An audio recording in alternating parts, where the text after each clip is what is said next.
Good afternoon. I am Malens, and I come from the richest country in the world. It is located in the richest continent in the world, in the west of the richest continent. My country is called Sierra Leone. On the surface, we are blessed with infinite beauty and abundance of flora and fauna, producing the most exquisite harvest of coffee, cocoa, fruits, vegetables, and caoutchouc. You name it, we've got it.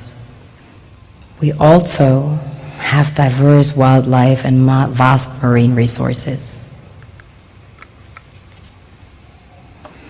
and waterfalls and rivers that run into the most beautiful beaches. The land is golden, literally, a true paradise, which of course is inhabited by the most beautiful souls.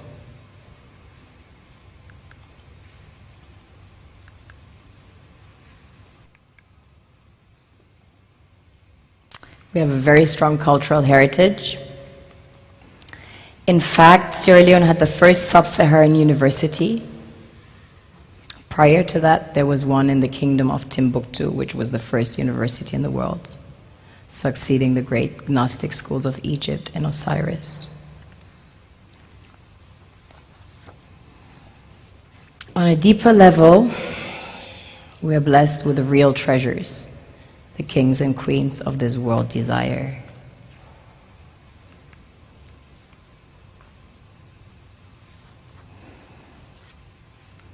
This was the largest alluvial diamond ever found. It weighs almost 1,000 carats, 969 to be precise. This beauty was found by an old lady in her backyard about 2 years ago, 125 carats. Some people mine gold in their backyards. That's quite common. Besides gold and diamonds, we have about 20 precious minerals that have been discovered as of today. We recently started extracting huge petroleum reserves that have been discovered. We have platinum, ilmenite to make titanium, rutile to coat jets, iron ore, the largest iron ore deposits in Africa, the third largest in the world. Tantalite, also known as coltan, used in your mobile phones and computers. Bauxite for aluminum production. Zinc, chrome ore, copper, coal, phosphates, potassium, salt, lead, granite, asbestos, nickel, zircon. Furthermore, we have exquisite timber like mahogany, antique, and we have the most beautiful stamps in the world. Of course, the West needs Africa's resources most desperately to power airplanes, cell phones, computers, and engines. And the gold and diamonds, of course, a status symbol to determine their powers by their core and to give value to their currencies. One thing that keeps me puzzled, despite having studied finance and economics at the world's best universities, the following question remains unanswered. Why is it that 5,000 units of our currency is worth 1 unit of your currency, where we are the ones with the actual gold reserves? It's quite evident that the aid is in fact not coming from the West to Africa, but from Africa to the Western world. The Western world depends on Africa in every possible way, since alternative resources are scarce out here. So how does the West ensure that the free aid keeps coming? By systematically destabilizing the wealthiest African nations and their systems, and all that backed by huge PR campaigns, leaving the entire world under the impression that Africa is poor and dying and merely surviving on the mercy of the West. Well done, Oxfam, UNICEF, Red Cross, Life Aid, and all the other organizations that continuously run multi-million-dollar advertisement campaigns depicting charity porn to sustain that image of Africa globally. Ad campaigns paid for by innocent people under the impression to help with their donations. While one hand gives under the flashing lights of cameras, the other takes in the shadows.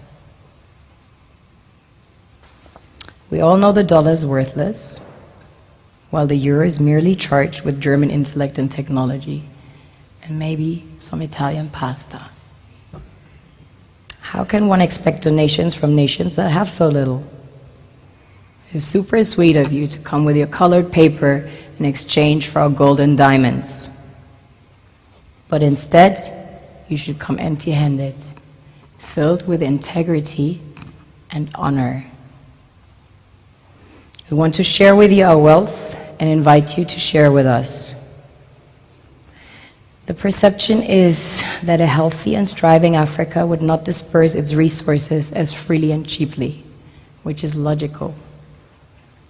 Of course, it would instead sell its resources at world market prices, which in turn would destabilize and weaken Western economies, established on the post-colonial free meal system.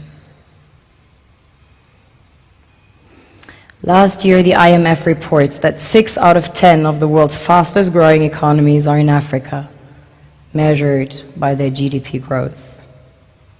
The French Treasury, for example, is receiving about $500 billion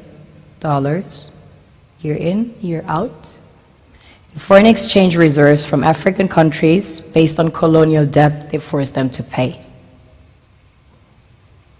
Former French President Jacques Chirac stated in an interview recently that we have to be honest and acknowledge that a big part of the money in our banks comes precisely from the exploitation of the African continent.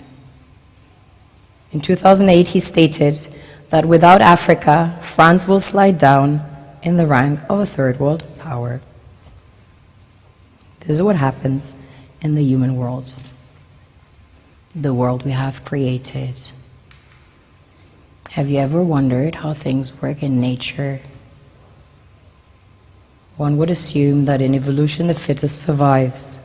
However, in nature, any species that is overhunting, overexploiting the resources they depend on as nourishment, natural selection would sooner or later take the predator out.